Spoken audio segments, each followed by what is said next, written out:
Hello everyone, what's up? Welcome to my channel. It's been a little while since I've done a monthly wrap-up, so I decided now would be a good time to do one for September. In September, I read 11 books, 10 of those were physical, and one of those was an ebook. In no particular order, I read Mixed Signals by B.K. Borison. This is the third book in the Love Light series. I really enjoyed it. I really enjoyed Layla. I love Caleb.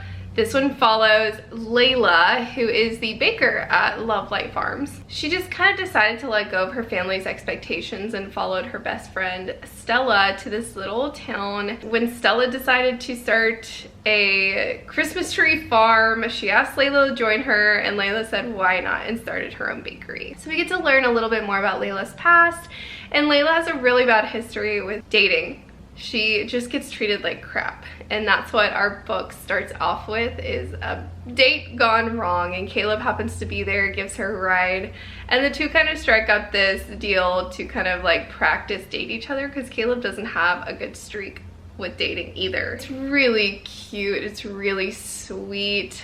I didn't love the third act conflict, and that's why I think I'm only gonna give this like a 4 stars, because the third act conflict wasn't terrible, it wasn't the worst, but it just wasn't for me. Even though when I was reading this book, I was like, oh my gosh, this is 5-star material. That third act conflict brought it down to a 4 for me. However, I still loved this book. I had such a great time reading it. I love the series, and I can't wait to read Business Casual. King of Battle and Blood by Scarlett St. Clair is the first book in the Adrian and Isolde series. I really enjoyed this. It was very spicy though. A little bit. There were some scenes in there that I was like, does this need to be there? I don't know, but it was fine. I still had a really great time. I really enjoyed the world building. This takes place in a world where vampires are taking over, mostly through the King Adrian, the Blood King. He's taking over these kingdoms to be the ruler of everyone, and so at the beginning of this book, he just took over Isolde's kingdom, and so of course she hates him. There's all of this history surrounding the vampires, this Blood King, and none of them are good. However, Adrian comes and he's like, I want you for a wife. You're my wife now. And rather than her father dying, her kingdom dying to fight and protect her, which is what they want to do, she's like, no, I'll go, save yourselves. Like, if this will keep the peace, I'll go and be his bride. They share this like weird attraction. There are some random flashbacks. She slowly grows to trust him. And that's all I'm gonna say. I really enjoyed a lot of the characters in this book. I've read some of the reviews for this book, and I get why some people don't like Isolde, but I liked Isolde. She was badass, she was angry. There was a lot of female rage in this book, which I eat it. I love the female rage. I'm really excited to read the second book. I've heard mixed reviews on it, but the way that this ended, I'm just so curious. I buddy read Emily Wilde's Encyclopedia of Faeries by Heather Fawcett with a buddy on TikTok. I loved this. This was absolutely delightful, and the audiobook is amazing, so definitely try out the audiobook. I jumped back and forth between the two, and I read this in 2 days. Like, it was so great. Emily Wilde's Encyclopedia of Faeries is about Emily, who is a professor that studies fairies, and she is going on this research trip to this kind of secluded small town, but they're known for having a lot of encounters with what they call the folk, or the fae. So she's going to this village to try and study them, make connections with them, and learn all she can to finish her book, her Encyclopedia of Faeries.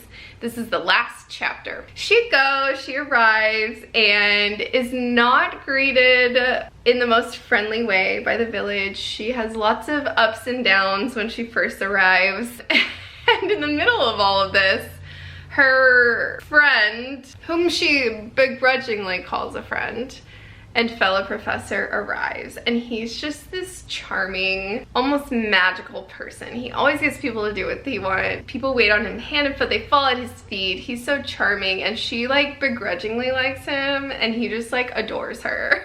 he just loves her, and she's just like, yeah, whatever. It's so funny. So the two strike out to work on it together on the encyclopedia, and then lots of crazy stuff happens in the town involving fae. It was so fun. I loved Emily's humor. I loved Brambleby, her begrudging friend and fellow professor. The cast of characters was so fun and delightful. You really get this sense of found family by the end of the book. It's not as cozy as I thought it was gonna be. Like, there's some dark stuff that happens. I gave this a 4.5 star, but I don't know, like, I read this earlier in the month and I'm still as delighted by it, if not more, so it might end up becoming a 5-star eventually if it keeps being so highly thought of. It lives rent-free in my brain. I finally finished Mistborn. I've been kind of dabbling with this book for almost 2 months now. I started it in August and just slowly made my way through it, reading a little bit at a time. This is the first book in the Mistborn series, and it follows Vin and Kel. Vin is very young, kind of street urchin. She's, I think, 16, has been just mistreated. She is of a lower class according to the politics in this book. She's just kind of stolen and fought and done what she needs to do to survive. The second main character is Kel. He's older, probably in his 30s, has also been through quite a bit, but he's kind of a vigilante, and he tries to right what he sees are political wrongs, and he wants to help these lower people who are usually enslaved and treated poorly, and they're called the Ska. So he's trying to do this kind of like big con, this big job to try and make it to where he overthrows the king, basically. This involves a lot of people, a lot of political maneuvering. He finds Vin and kind of takes her under his wing. There's this big found family going on by the end of the book, but all of it also centers on the magic system called allomancy, and it's a magic system based on metals. It's really interesting. The whole world is very intricately built. All of the characters are very fleshed out, especially Vin and Kel, but there are just some other characters that I absolutely loved and I cannot wait to read more about as the series continues. I really liked it because it wrapped up really well, but it still left a few things open to where they can be explored in future books. I just really enjoyed this. I'm glad I finally gave it a try, and I can't wait to slowly plod my way through the rest of the series. It's probably gonna take me a while because there's 2 more books in this series, but then there's like another spin-off series in this universe. So I think in total there's like 7 books, and all of them are well over 500 pages. It's gonna take me a while, but I'm excited. I think I would give this like a 4.5 as well. Writers and Lovers by Lily King is a book that's been on my TBR for a while. This book centers around a main female character who's about my age. She's probably 29, late 20s, early 30s. And things in her life just really have not gone as she thought that they would. We start off with her in the book working a lot because she is trying to pay off student loans that accrued while she was grieving her mother's death, literally in the first chapter. But she didn't pay attention when she signed the dotted line about the fees and the interest and all of this stuff, and all of this accrued. So she's grieving her mother. She's having a really hard dating life. She's working so hard. She doesn't have health insurance, and she's just like, how did I go wrong? How did I get here? And that was so relatable because I know we all have those moments where we think, wow, you know, I thought it would be like this and like this when I was little. I had all these dreams of like this little house with a white picket fence and whatever, you know? I thought I'd have 2 kids and be married and all of this stuff by now, and has that happened? No. So what did happen? How did we get here? And that is what this main female character is grappling with this whole book. We get to meet some love interests, we get to see her pushing through that grief, and we get to see her chasing her dream, even though it doesn't always go as planned. She is a writer, and that was really interesting to read from that viewpoint when she was talking about writing, because I've also written a novel, not published, but I understand that process of like doing the research, looking for publishers, like second guessing your own work, and so that part was really relatable.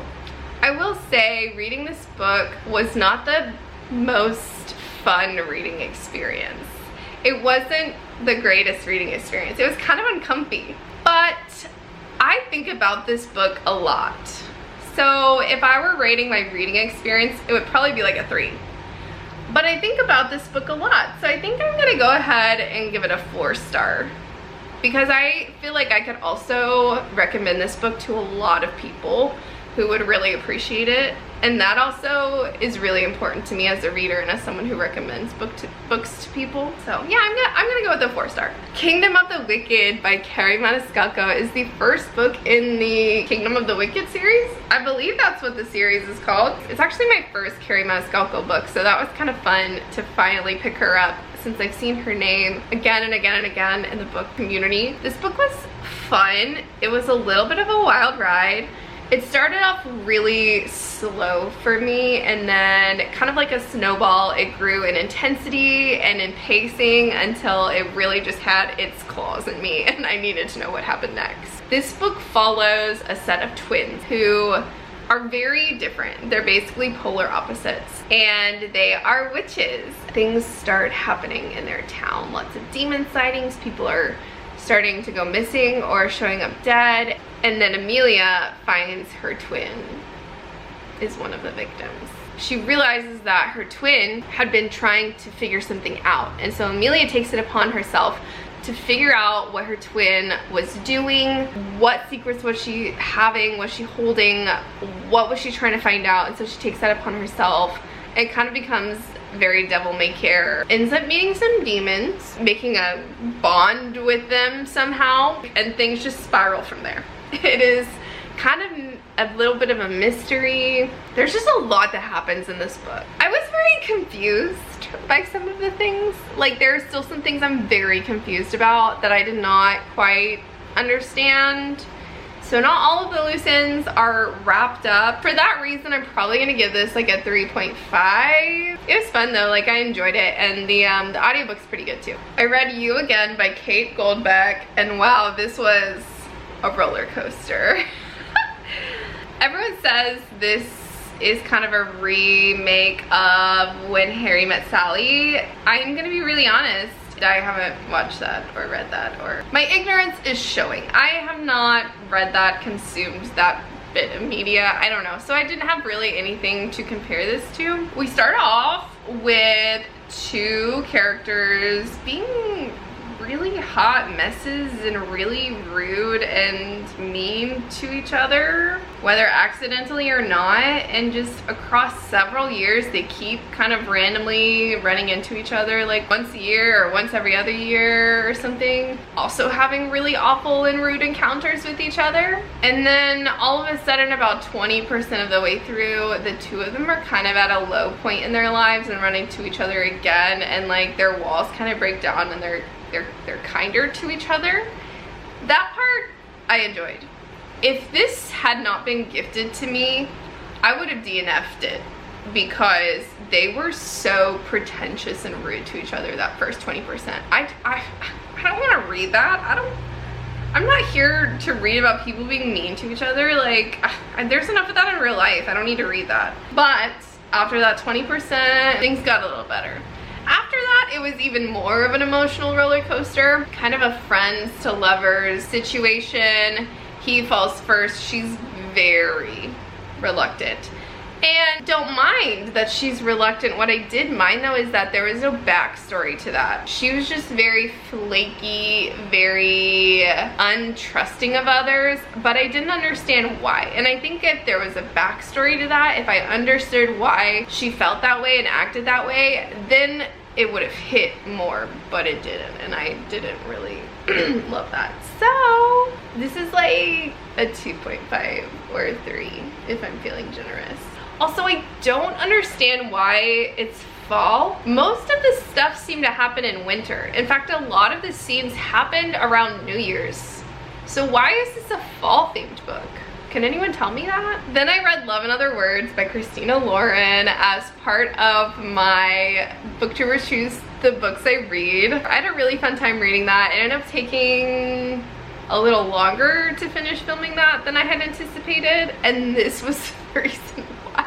I kept putting this book off because I had read Every Summer After, and I'd heard that they were similar, and unfortunately everyone who said that was correct. The two books were a little too similar for my liking. However, I think if I had read this one first, this one would have been my favorite, but it just didn't shake out that way, unfortunately. It was still enjoyable. I loved Eli. Macy was a bit of a hot mess, but I do kind of have issues with the ending of both of these books. It just makes me really upset that I'm gonna try really hard to make this part spoiler free. In the ending of Every Summer After, there's an event that takes place in the third act, and a lot of reviews and people that I talked to just abhorred that and could not stand Macy, the main character, for doing that. On the flip side, something somewhat similar but a little different and nuanced happens in this book in the third act, and I've never seen anyone say a single thing about Eli, and that just set really wrong with me, because as a male he can do that and that's okay, but as a woman she can't do that. That's not okay. And so that just really rubbed me the wrong way. I ended up giving this a 3.5 star.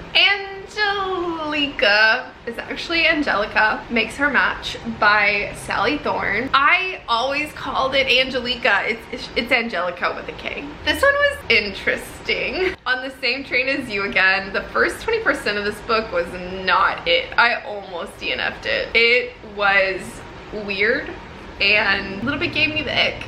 And then after that, the actual romance started and it got cute. It was cute. This story is about Angelika is trying to find a husband. She's had no luck in the town. Hasn't really tried very much, if I'm being honest, but she's tired of waiting. Her brother found his perfect match. She wants to find her. So she makes one, brings him back to life. This guy was so sweet. He was so kind. He was a good dude, but he can't remember anything, so he's worried, what if I had a wife? What if I had a family? What if I had kids? And goes to try and find out more about his history, very sneakily, because he is a man brought back to life. If anyone suspects or finds out, they might burn him at the stake. Who freaking knows? And Angelika decides to help him and to put aside her want and need for a husband, for someone to love and love her back.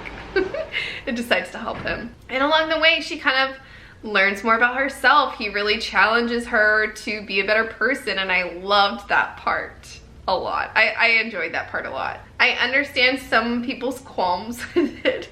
This really is going to be hit or miss for some people. It's not going to be for everyone, but it was fun. I'm glad I read it. I think I'm also going to give this a 3.5.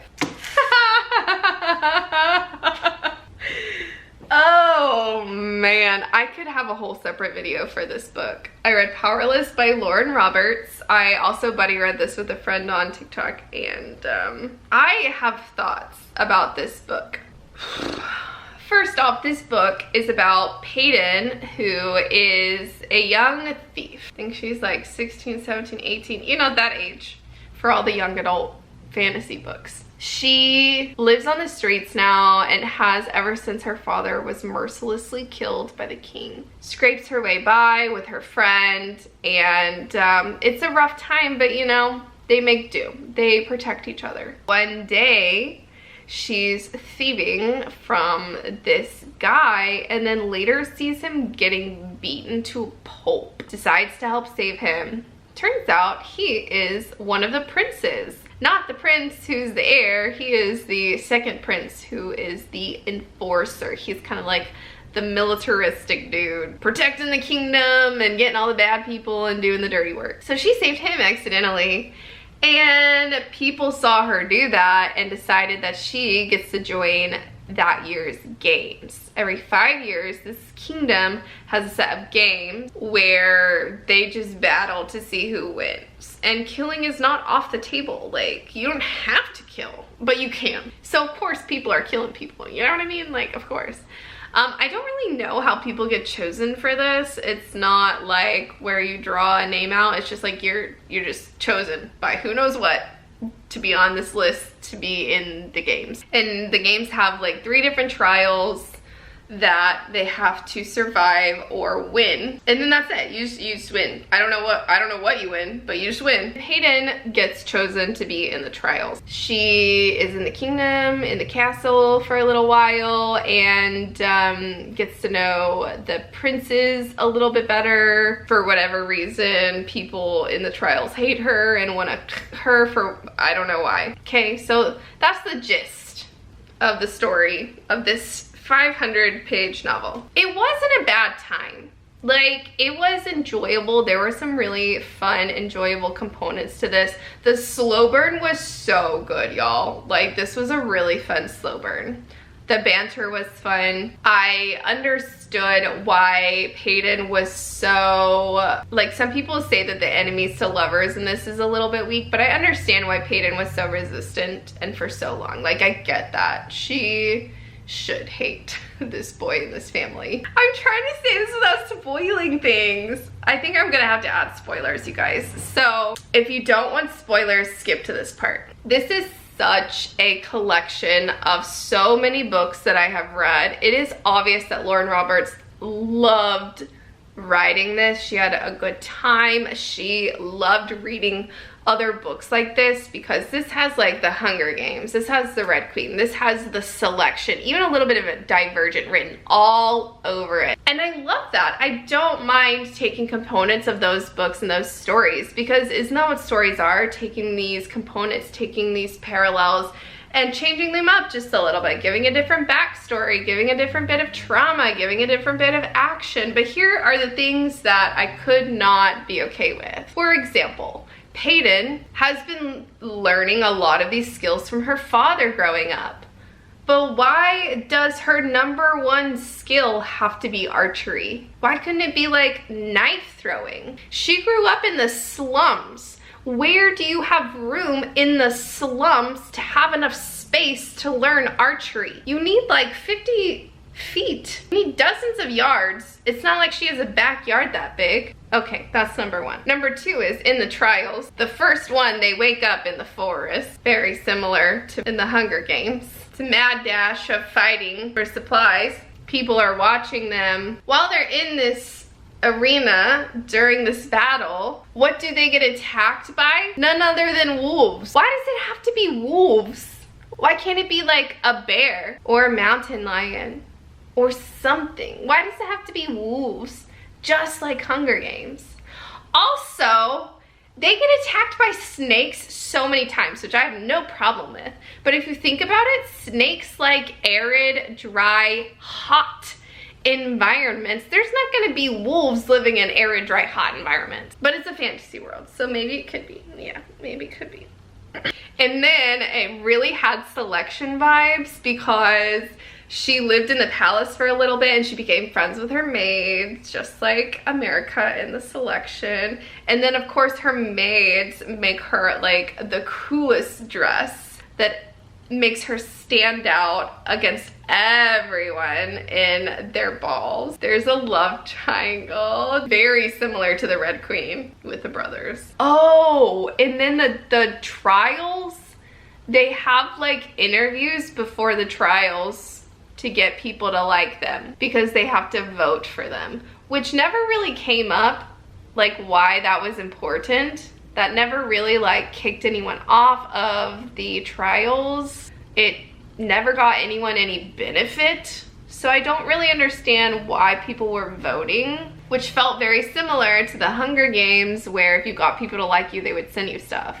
It's just like, there were a lot of components that of course were similar to other stories, because all stories come from somewhere. There's only like 7 actual archetypes of stories in the world. But it was just like, the components that she took, she made them a little too similar to some of the other stories that I had read. And that bothered me. So again, I was just like, these things that, these qualities and details to the story that were interesting, but could have been better if they hadn't been so similar. And one here or there is fine, but it just kept adding up and adding up and adding up. And I can't sidestep that. That bothers me a lot. However, I feel like it's an homage.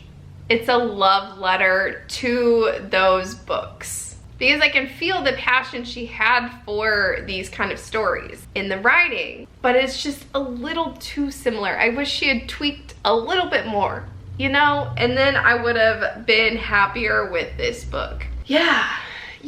So those are my thoughts on Powerless. If you made it that far, I appreciate you. This book, I would give it like, I think I'm gonna give it a 3.25 because I waffle back and forth between a 3 and a 3.5. So let's just go in the middle with a 3.25. The last book that I read in September was on my ebook, and that is Wickedly Yours by Jennifer Chipman. This is the second book in, I think it's the Pleasant Grove series. This was cute. It was very atmospheric. I would say that this book is all vibes and a very questionable plot. I did not love this one. I liked Spookily Yours more. I think the choices that the main character made more sense, and the things that she said made more sense in that book. Whereas in Wickedly Yours, she made some decisions which were questionable, but you know, she went based off of her feelings. Understandable, okay? But he asked her to like uproot her entire life and come down into the underworld and marry him because they're fated mates. So like, one, we didn't even find out how he realized they were fated mates. Like, he just all of a sudden knew that she was the one. He hadn't even met her, and he sent his brother to find her. And then she moved there, and then he was like avoiding her, and he wasn't helping her at all. It's not that I disliked the main male character, it's just like there were so many inconsistencies between what they said and did and like what she was feeling that I wasn't sold. The smut was smutting though. That was fun, but I think I'm gonna have to give this like a 2.5. This month was very hit or miss. I had some good ones that I really loved, like Mistborn, Emily Wilde's Encyclopedia, Faeries. Those two I think are gonna make it into my top reads of the year. We had some that I really enjoyed, like Mixed Signals, King of Battle and Blood. And then we had some that I was just like, what is going on? Like You Again and Powerless a little bit. And Wickedly Yours. This is not to say that these authors are bad or wrong or anything like that. People say it all the time, and I say it all the time, just how everyone has different reading preferences, and that's okay. This is just my thoughts and my preferences. All right, friends, thank you so much for watching. I hope you enjoyed it. I hope you're doing well. I hope you are having a good time this fall, because I am certainly enjoying my fall TBR. It's going really well. If you made it this far, please consider liking and subscribing, and I'll see you in my next one. Bye, everyone. No. Nope.